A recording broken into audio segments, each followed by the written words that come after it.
All eyes on me when I enter the party. It's an inside joke, guys. But hey, you're welcome back. Thanks for joining us, Mary. It's my pleasure. How you guys doing? Yep, Doing well. Mary, you're welcome. And of course, we've got Chef Gold in the house. Chef Gold, what's good? Yeah, I'm fine. Thank you. All right, great to have you. You're welcome. I see a wonderful spread that you have here. Yeah, what are we doing this morning? Actually, I'm making sautéed chicken and plantain crepes. So it's a healthy breakfast. Okay, So perfect. Plantain crepes. Perfect. Mm. That's a So I'm going to be blending the plantain or yeah, of course, I'll be blending the plantain with eggs. with eggs. Are you going to use any bit of flour No, I won't be using for flour. for the thick consistency? Get a thick consistency. No. Just the plantain and the egg. Wow. It gives the perfect consistency. I would like to see that. I'm Correct. very Thank interested you. in how this Bless turns now out. two types So of plantain chicken. has a there. way of also like thickening itself. Yeah, I know so because I remember there was a time I said I wanted to go keto.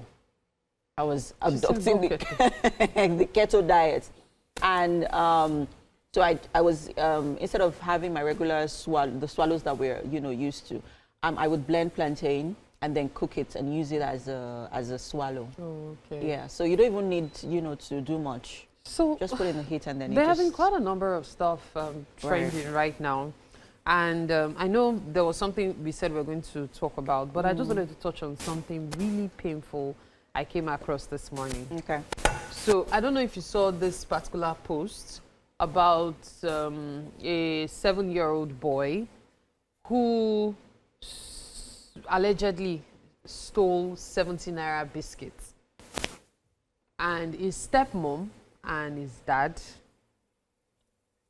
dealt with him severely to the point of pouring hot water on the young boy's legs. They did not take him to the hospital to get treated. The leg was decaying, the legs rather were decaying. And at the end of it all, his mom, that's his biological mom, maybe neighbors told her that this was going on, she probably came to check on him, found out, and with her family members, took him to the hospital to be treated. And he had to have those legs amputated My God. because of 70 My naira God. biscuits, which is allegedly stole Because he was from hungry. the woman's shop. From the stepmother's shop. Yesha said from the parents' shop. I can't get over the way I feel right now. Like, even just recounting it is making me feel really sad.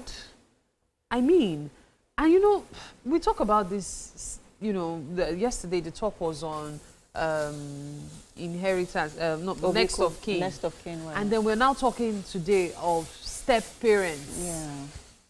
And even biological parents who feel because I don't have your, my mom, your mom and I or your dad and I are no longer together, you are not as important to me anymore. Or children are being seen as materialistic possessions or a medium to make money, depending on who happens to be richer. This thing you're talking about here, it's sad because you're making a reference to a step parent and all of that, and found out that And the there are times- biological parents. Yeah, because his father could Yes, have, his father tried to protect him. Yeah. Or even when that happened, Yeah, you take him to the hospital because at the end of the day, he is still your child, regardless of, whatever issues is happening between you and his mother. Mike, they waited for the leg to rot. I think people are, before you are a parent or before you are You're responsible for anybody.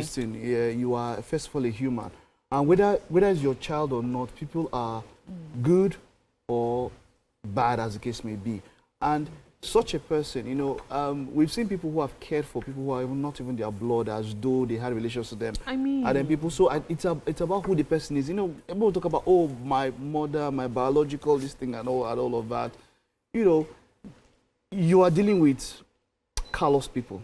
Those people in that case, whether it's the step parent or the parent and all of that. I don't know how much of it, how much of the details are fact. I hope that it has come out now and then it gets relevant to all authorities. Yeah, But this is the thing that, that happens in authorities Yankee, where a child just pick up the phone and call 911 or something, and then police appears on your doorstep and all that. Maybe we should try something like that, because here you say, that if, that joke we make, or if a child should go and call the police on the parents as an African child, what will you do? and it's like, oh, I'll whoop him even more and all of that.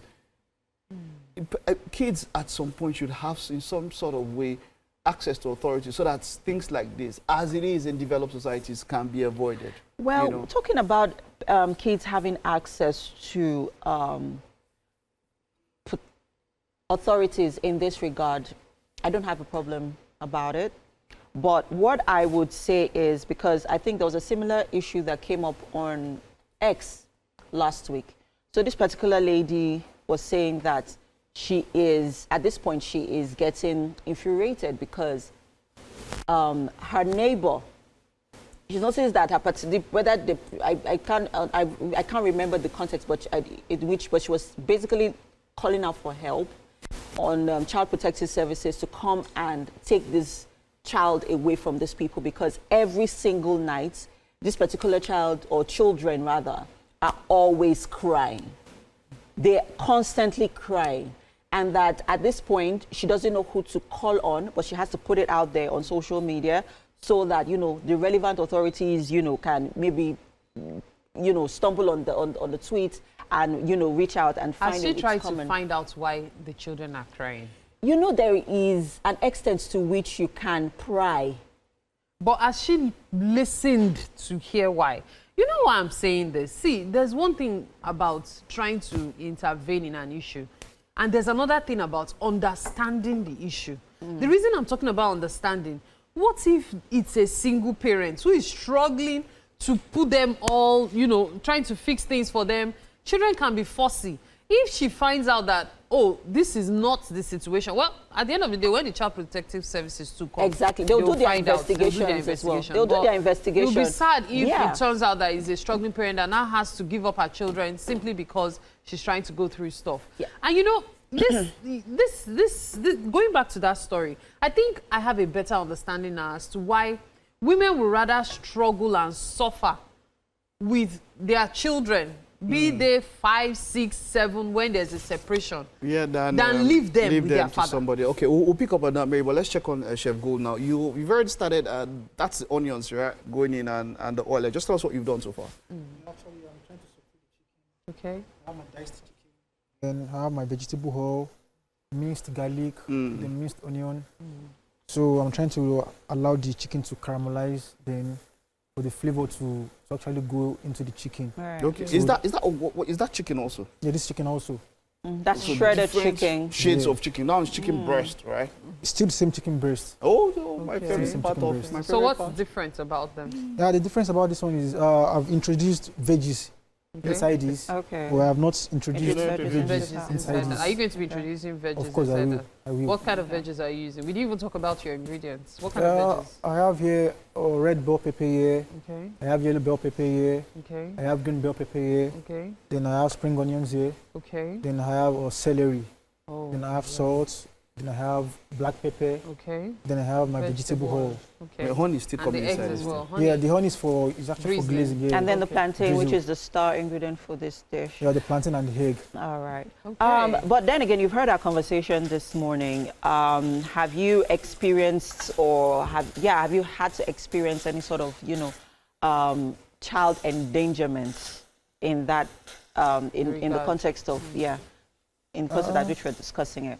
Actually, I've not encountered any sort of, you know, child endangerment to me personally, but I've seen it happen to, you know, to children. So, and you know, it doesn't go well with me. It's not something that I would love to encourage in society. Right. Fantastic.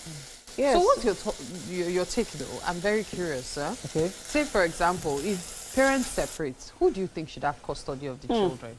Oh, If that's parents a are big what? number too. If parents separate, who do you think should have custody of the children? Who do you think will be able to handle them better? I think responsibility one. So it depends on who is willing, you know, to shoulder that responsibility.